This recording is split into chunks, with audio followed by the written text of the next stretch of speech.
Alright, now I shoot a lot of car content, which means I also keep up on a lot of the trends. And a lot of the trends have been there's a surplus of people on the internet saying right now, new cars are too expensive. And well, at least for the community that I have that focuses on everyday normal cars, I'm telling you, some of that's true, but in reality, most of it is not.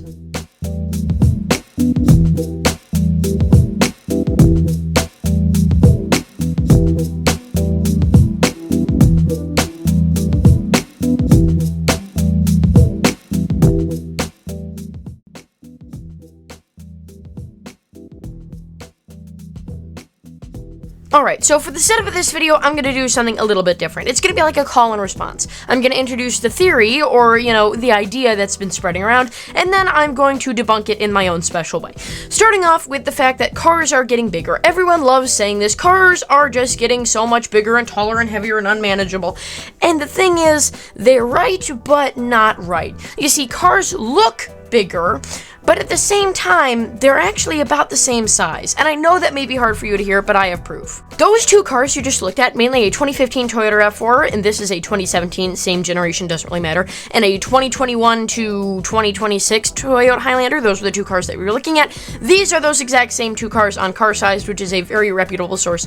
And you can see they're not really too much bigger. I've always put the bigger one on the back, and in this case, the newer one is slightly bigger, but look at the areas in which it's bigger. It's not that way, it's really that, just a little bit longer. It's not really that much taller. The ground clearance really isn't that much heavier. The real only difference is it's got a little bit more of a nose to it and a little bit more of a sculpted butt instead of the just flat, usual Toyota style. But the thing is, your mind isn't tricking you either. It's not like, you're just seeing things. The thing is, it's not really your mind's fault, it's more the car company's fault. You see, the issue isn't that cars are physically bigger, the issue is that they look bigger. Why? Well, because now we're having higher hoods for pedestrian safety. I still don't get that. When you have a bit, I would rather be launched off the top of the car than be pushed underneath the wheels. What they're trying to do is make the fronts flat so that when you hit someone, you push them forward instead of dragging them under the car or making them go rolling off the roof. I don't really get that, but it's not your fault. It's not like you're just seeing things. Cars do look bigger, but the issue is they're not really that much bigger. The real issue is safety standards. People want everything to be safe. These government agencies are forcing these car companies to make their cars more safe, which equals bigger. These new, back in the 90s, we didn't have any airbags. We had these thin little pillars, didn't need to hold any weight. Now there are laws that dictate how heavy the roof, how much weight the roof has to support, which is the entire car in the case of rollover, and now we need those big airbag systems with sensors and everything built into the pillars. That just makes the car seem a whole lot bigger. And more importantly, when you're driving them, that makes the interior feel a whole lot smaller. And I also did this for the Toyota RAV4 and Toyota Corolla, where the new Corolla is actually a little bit smaller than the 2015 Toyota Corolla. This is the 2015 regular model. Another big difference is sometimes cars move up market. Sometimes that jump in size is intentional. You see, I picked Toyota for this video because they don't really change a whole lot over the years. They stay pretty much the same. But companies like Mitsubishi and Mazda, which are now trying to upscale themselves and position themselves up market, are actually sizing up their cars. So in the end, some cars are getting bigger, most cars aren't, and are just shaped differently for safety standards and pedestrian safety and all that jazz. Another idea is that cars are getting way more expensive, the new MSRPs are up, and the truth is, yes, that's happening, but the issue is a lot of people don't realize just how bad inflation is. Now, I know that's not a great answer, and we'll talk about why that's not a great answer and why that's probably not true to you, and we'll talk about that in a second, but in actuality, it's not really that much. Starting the 2015 base for the Toyota Highlander was around $30,000, or like $31 even, at the dealership. Now, the starting price is around $45,000. That is just so much. That's like a $14,000 increase. But could I share with you a little bit something? That $30,000 or $31,000, what's that worth today? Well, about $43,000. So sure, the price may have increased $1,500, but in the actual, that's a whole lot better than the $14,000 that it looks like because of inflation. I'm telling you, inflation is crazy. The same money amount you would have in 1990 is like double or triple what it is today. Like if you had $100 in 1990, that would be worth like $25 today. It's crazy, and that also happens much faster than you think it is. For example, $40,000 in 2020 is about $45,000 now. That's insane. So these new cars, are the prices getting more expensive? Yeah, about $1,000. But think about how much extra you get. You get Toyota Safety Sense, you get warranty. And I'm not being a shill for these companies. I'm not defending it. Raising the price is not justified when we didn't ask for these features. Well, some of us did. And the government agencies are forcing them to build it in. But all I'm saying is prices, a lot of people will compare the 2015 to the now price and say, wow, this is crazy. That's so bad, when they really never, almost never, in every single one of these channels account for inflation. But here's why you're also kind of not wrong. You see, well, with inflation, it's justified. The issue is companies are not giving raises out to match inflation most of the time. And our average earnings yearly have just not gone enough to cover inflation. So if it feels like, 2013, you had the same job you have now, you made about the same, maybe plus or minus $5,000 in raises since then and stuff, and it feels like, oh, well, I'm buying these more expensive cars, but I still make the same amount.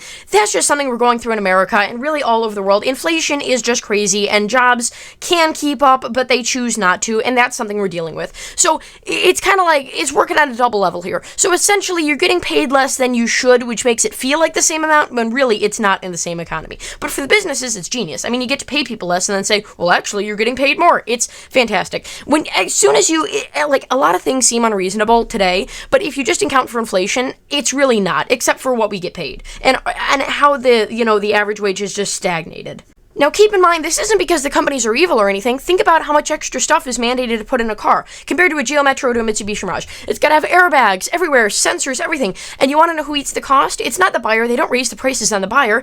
In fact, they just pay their employees less, because there are less employees than there are buyers. So, you try to upset the less amount of people. So that's really what's happening here. Essentially, companies are eating the cost of mandatory airbags and Toyota Safety Sense and everything by paying their workers less, rather than raising the cost of the cars. So that's really kind of what we're seeing here. Here's a chart that I had my local Grok make. Yeah, it's fine. You kind of see how things, like the Toyota Camry started at 22, now it's starting at 29. $6,000 price increase, when actually it's pretty affordable. $22,000 now would be about the equivalent to $32,000. And plus, you have to remember, the new base Toyota Camry is actually a hybrid. So you actually do get added value, and I would say that's a great value. That's actually down slightly. So if anything, cars are getting slightly cheaper.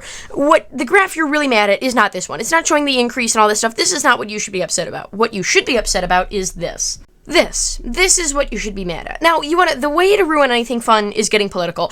And our channel is 0.00000% political. So I'm not going to get into this at all. Not even going to share my personal opinions. This is a car video about cars. All I'm saying is, just to explain this phenomenon, sure, the prices seem reasonable when you account for inflation, but wages have really stagnated. So that definitely contributes to your perception of cars feeling more expensive than, in theory, accounting for inflation, they really should.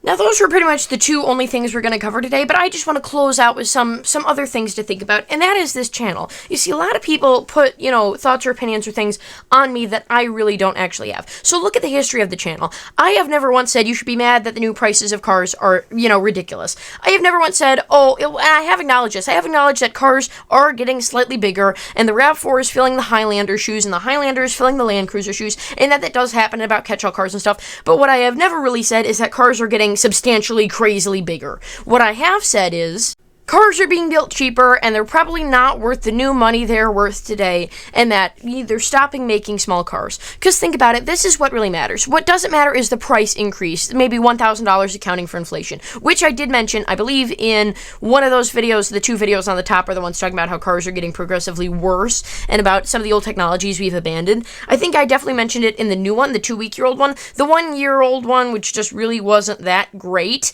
I don't think I mentioned it in there, but it was implied. I was a baby YouTuber then.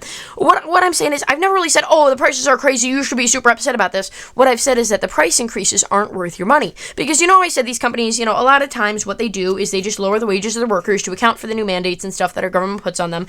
Another thing they do is lower the quality of everything else. If they have to feed in, Toyota Safety Sense with all these sensors and everything, and the airbags and the crash detection and all that for, let's say, $1,000, well, they skimp out $1,000 on everything else. And so that's what I have said. I never said you should be mad mad that the price is getting more expensive. I said you should probably care that this stuff is getting cheaper and that these cars probably aren't worth your money as much as they were. I have never also said these cars are getting gigantically bigger and this is crazy and it's going to be like old insects where a dragonfly is going to be 40 feet long wingspan. I've never ever said that. What I have said is small cars are going away, and that's a bad thing because no one's going to be able to afford small cars, and that this has been caused by inflation. That's what I have said. So I've never said you should be mad because cars are too expensive and they're huge. What I have said is small cars are going away. That's a problem, and that cars nowadays probably aren't worth your money for XXX in just a bunch of reasons. So when you think about it, don't really get mad about things. Use common sense, account for inflation, and are things bad? Yes. Can many people not afford to buy new cars? Yes. But that is more due to inflation than greedy companies and other stuff like that, which the internet will have you believe. Also remember, for engagement and stuff, they like it when you leave angry comments or comments agreeing with you saying, oh, this is crazy, I'm not buying a new car. That's what they want you to do. Alright, that's what these car channels are trying to do. Alright, so just trust but verify.